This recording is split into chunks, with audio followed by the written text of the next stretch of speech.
All right, I'm here with New York Mets right fielder, Michael Conforto. Michael Conforto's got one of the prettiest left-handed swings. You're gonna watch this guy hit all day. Conforto drives one to deep right. Forget that. Conforto deep into the night. He can hit him a long way. When did you first start playing the game, falling in love with it?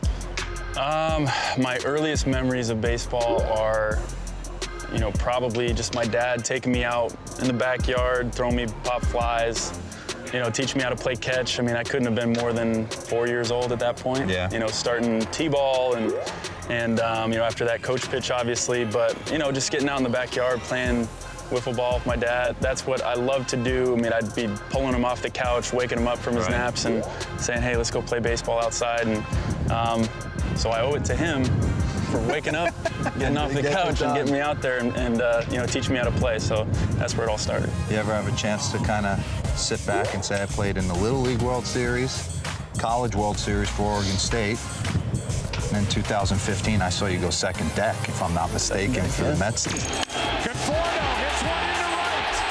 Down the line, it is gone. Home run for the rookie. Fly ball into right. Will this carry? He has got another. I was very fortunate to be on a lot of really good teams. Yeah. I was fortunate to get called up in 15.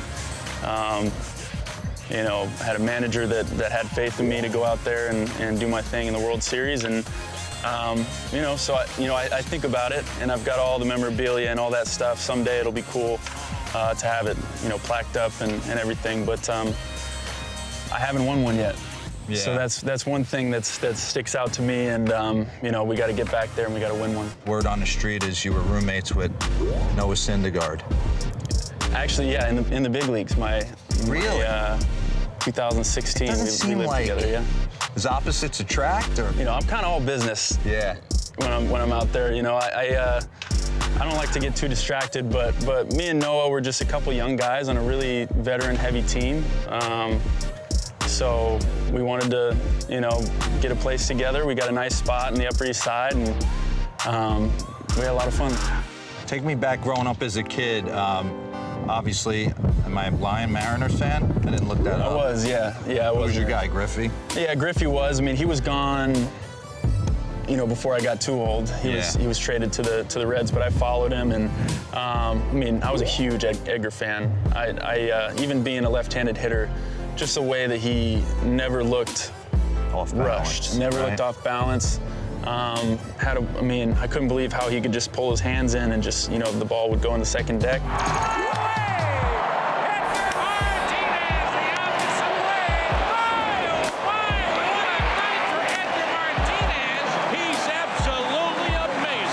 Talking about hitting, obviously play balls for the kids. If Michael Conforto now could tap into the 10-year-old, hitting-wise, what would be one tip you would tell him? Well, I feel like y'all play a clip of me hitting an oppo home run all the time on MLB Network, so I would tell that kid to just keep doing what you're doing. Don't worry about pulling the ball so much. I remember, I always wanted to have that, see how far I could hit it, pull side, and I kind of ignored that gift that I had the other way, and once I got into college, my hitting coaches were like, that's special. You need to welcome that.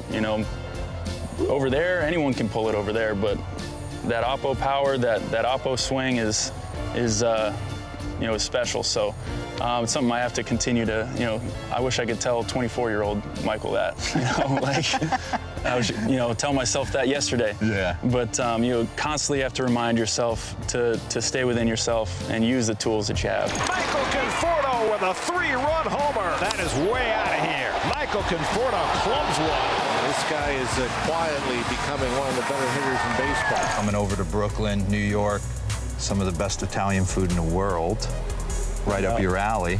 That's right. You sauce or gravy? We call it sauce. We call it sauce. You're a red sauce guy? Red sauce. I'm an Alfredo guy. Okay. No judgments there. Easter and Christmas, we do a big Italian dinner. Those are our celebrations, and I've missed every Easter dinner since started playing baseball. So I always get pictures from my cousins and my family. The homemade manicottis, the gnocchis, the raviolis. you know, the red sauce, the meatballs, steak, and sausage. So, I mean, it's the best day of the year, and I have to miss it half the time. You know, I miss that, being home for that. All right, man. All right. Appreciate it. Good talk.